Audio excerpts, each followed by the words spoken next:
79 anos, Dona Diná Gonçalves dos Santos esbanja a vitalidade. De segunda a sábado, sempre tem alguma atividade programada. Não paro, né? Cada dia tem uma coisa para fazer. Em casa, ela não para. Cozinha, faz limpeza e cuida da bisneta Luane, de 4 anos. Eu tô nativa, né? Senão eu tava aí coroca. Mora com 2 dos 5 filhos. Problemas de relacionamento comuns a muitas famílias, ela diz que nunca aconteceu. Os filhos confirmam o entrosamento familiar. Ainda hoje, eles levam em conta a opinião da mãe.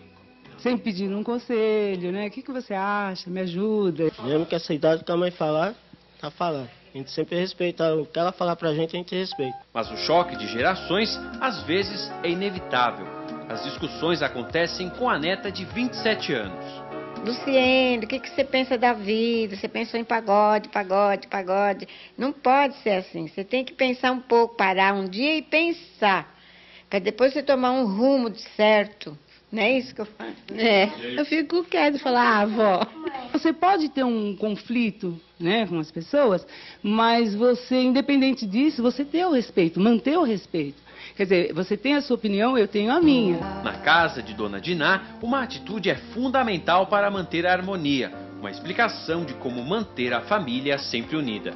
Eu acredito que o respeito é em primeira mão. Primeira mão. Porque faltou com respeito, faltou com tudo.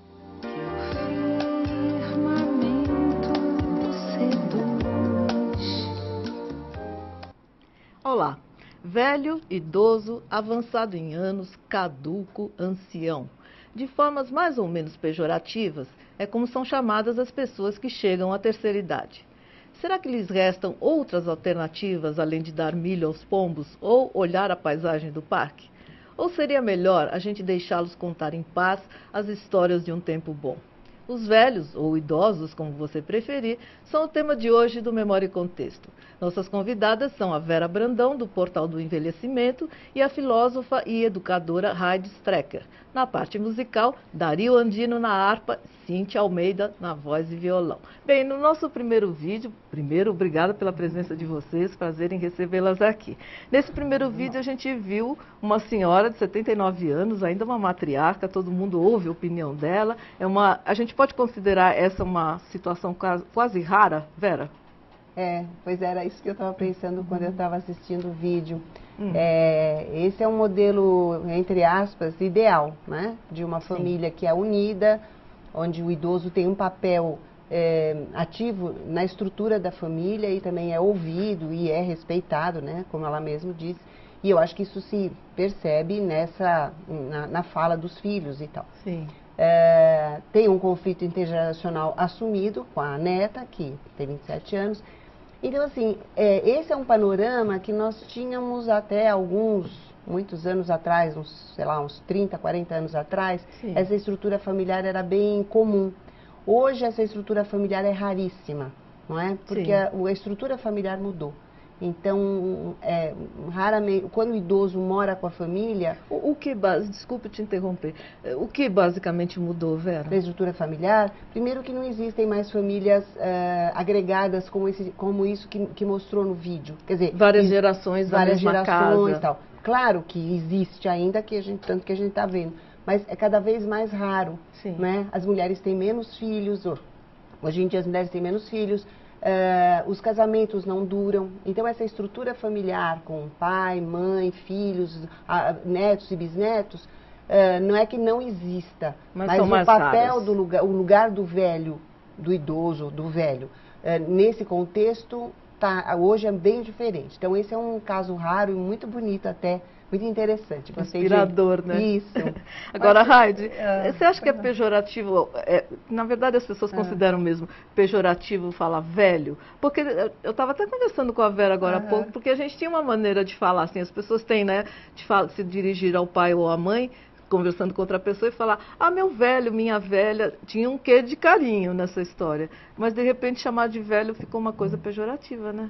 Eu acho que depende do contexto, né? Eu acho que as coisas não são absolutas, assim. Eu acho que essa questão de nomenclatura, a questão da linguagem, ela está sempre se ressignificando, né? Os idosos são respeitados no trabalho?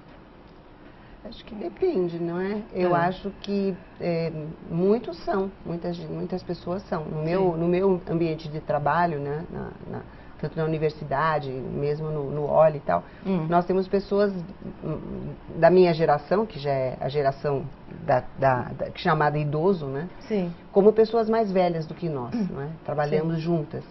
E eu não vejo esse preconceito entre nós ou entre os alunos, etc. Sim. Depende muito do lugar, trabalho. Do trabalho. Agora, nas grandes empresas, às vezes os idosos não são muito bem vistos, até por causa da pressão social pelo emprego, não é? Então isso acontece. Mas hoje em dia também está tendo uma inversão.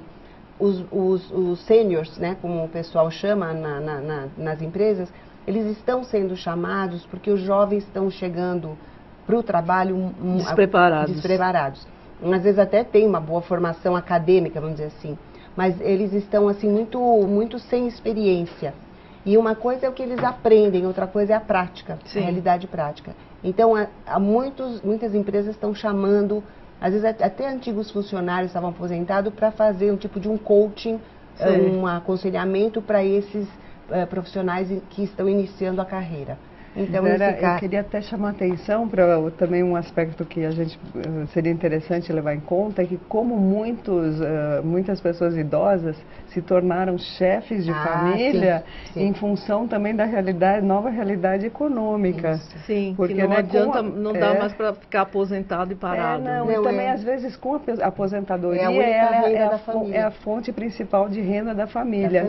Então essa fonte de renda, ela empoderou muitos idosos, vamos dizer assim, né? Porque em torno várias pessoas estão dependendo em torno dessa fonte de renda, que é significativa para aquela família, vários membros da família estão agregados, né? Então isso dá um estatuto, um novo poder para esse idoso, né? Vamos ver mais um vídeo.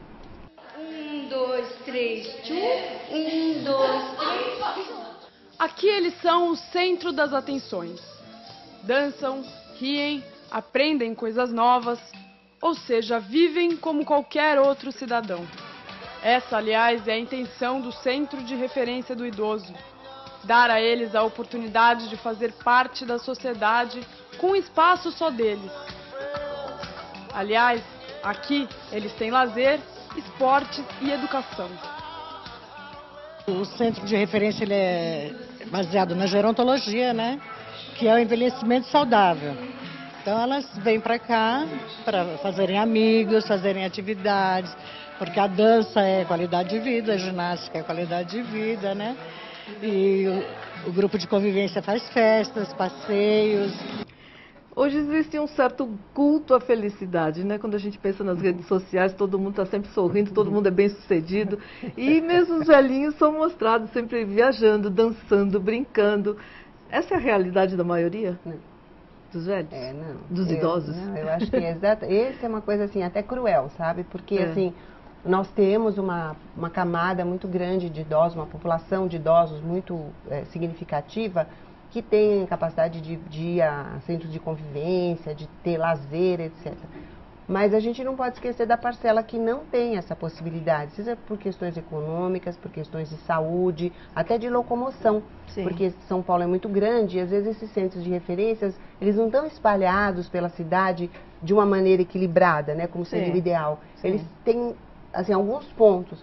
E às vezes o idoso não tem condição de pegar um ônibus ou dois para chegar naquele espaço. Então, e esse culto à felicidade que você falou, todo mundo sorrindo, e isso acabou impactando muito mais essa perspectiva de como a longevidade se apresenta. Então, se você não for um idoso que vai, que dança, que pula, que faz, que acontece, que viaja, então o problema é seu. Então, culpabiliza que a impressão dá é que todo mundo está feliz. Exato, menos você, o problema é seu. Então, culpabiliza o idoso por ele não ser tão ativo, tão alegre, tão feliz, entre aspas, como, sei lá... A mídia vem mostrando, Exato, né? E essa mídia manipula. A gente está aqui num meio midiático, não é? E a gente sabe que a mídia pode manipular e pode construir categorias sociais de vários tipos e que isso é uma coisa muito séria e que precisa ser discutido, né? Agora, Heidi, deixa eu te perguntar uma coisa.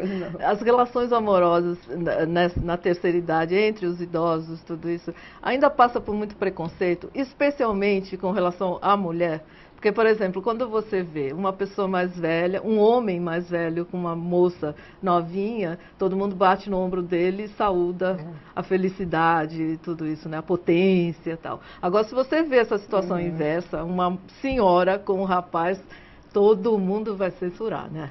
Eu acho que com certeza, né? Que o estigma recai duplamente, né? Sobre a mulher e sobre o idoso. Eu acho que então a mulher idosa, em relação à sexualidade, em relação à autonomia, ela está estigmatizada várias vezes, né? Quer dizer, ela precisa de uma dose extra de coragem e força social e pessoal para enfrentar essa estigmatização, porque isso é certo, né? É verdade.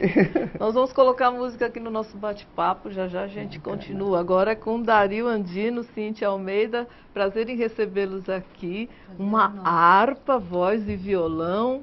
Andino, você é argentino. Eu sou. Você descobriu esse instrumento com perto de 10 anos de idade, é isso? Isso mesmo. É difícil a gente imaginar um menino que goste de harpa. Claro, eu queria tocar violão. Ah, sim.